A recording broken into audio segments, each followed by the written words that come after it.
एक बार की बात है, कुछ साइंटिस्ट ने मिलकर के एक बहुत ही इंटरेस्टिंग एक्सपेरिमेंट किया।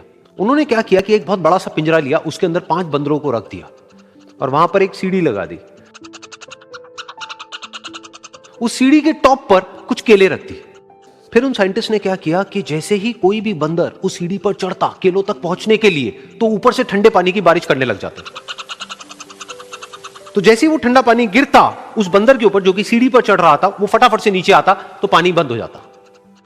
फिर दोबारा से कोई और बंदर उस सीढ़ी पर चढ़ता उन केलों तक पहुंचने के लिए, दोबारा से यही होता। दोबारा से ऊपर से ठंडे पानी की बारिश होती, वो बंदर जैसे ही नीचे आता दोबारा से बारिश बंद हो जाती। तो बंदरों ने इसका मतलब यह निकाला कि जैसे ही कोई भी सीढ़ी पर चढ़ता है तो ऊपर से ठंडा पानी गिरता है। फिर उसके बाद में जैसे ही कोई भी बंदर उस सीढ़ी पर चढ़ने की कोशिश भी करता तो बाकी के बंदर सब इकट्ठे होकर के उसको पकड़ते, उसको मारते, उसको पीटते और उसको नीचे गिरा देते। फिर दोबारा कोई कोशिश करता, दोबारा उसके साथ भी ऐसा ही होता। फिर उन साइंटिस्ट ने क्या किया कि उन 5 बंदरों में से एक बंदर को उस पिंजरे में से निकाला और उसकी जगह एक नए बंदर को उस पिंजरे के अंदर डाल दिया।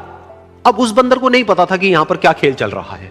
उसको जैसे ही सीढ़ी के ऊपर वो केले नजर आए, वो फटाफट से उस सीढ़ी के ऊपर चढ़ने लगा। अब की बार साइंटिस्ट ने कोई बारिश नहीं करी, लेकिन फिर भी जो बाकी के बंदर थे उन्होंने इसको पकड़ा, सीढ़ी से नीचे उतारा और मारने पीटने लग गए। इस बंदर को समझ नहीं आया कि मेरे को क्यों मारा जा रहा है, तो उसने दोबारा कोशिश करी। जैसे ही उसने दोबारा कोशिश करी, दोबारा से उन 4 बंदरों ने वही किया।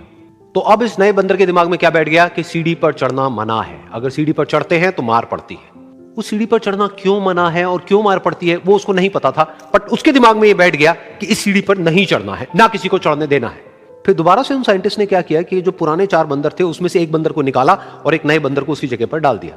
अब इस नए बंदर ने भी वही किया जो इससे पहले वाले ने किया था, यानी कि वो भागता हुआ गया, उस सीढ़ी के ऊपर चढ़ने की कोशिश करी, उन केलों तक पहुंचने की कोशिश करी। बाकी 4 इकट्ठे हो गए और उन्होंने उसको मारा पीटा, सीढ़ी से नीचे गिरा दिया। उसको कुछ समझ नहीं आया, उसने दोबारा कोशिश करी, दोबारा उसके साथ यही हुआ। और अब इस बंदर के दिमाग में भी यही बैठ गया कि सीढ़ी पर चढ़ना मना है और सीढ़ी पर चढ़ने से मार पड़ती है। फिर साइंटिस्ट ने एक एक करके जो पुराने 3 बंदर बचे हुए थे उसमें से भी एक एक करके उन बंदरों को निकाला और उनकी जगह पर 3 नए बंदर आ गए। अब ये 5 बंदर नए थे और किसी को भी ये नहीं पता था कि उस सीढ़ी पर चढ़ना मना क्यों है, लेकिन उन सबके दिमाग में बैठा हुआ था कि सीढ़ी पर चढ़ने से मार पड़ती है। तो कोई भी कोशिश नहीं कर रहा था, जबकि अब कोई ठंडे पानी की बारिश भी नहीं हो रही थी। वो चाहते तो आराम से उस सीढ़ी पर चढ़ते, केले तोड़ते और आपस में बांट करके खा लेते। बिल्कुल ऐसा ही हम लोगों के साथ भी होता है, यानी कि इंसानों के साथ भी होता है। हजारों साल पहले कोई प्रथा बनी होती है, कोई रीति रिवाज होता है जिसके पीछे कोई ना कोई वजह होती है, लेकिन वो वजह खत्म होने के बाद भी वो प्रथा चलती रहती है, वो रीति रिवाज चलते ही रहते हैं। किसी में इतनी हिम्मत नहीं होती है ये पूछने की कि हम क्या कर रहे हैं, क्यों कर रहे हैं, बस सबको ये पता होता है कि ऐसा ही होता है।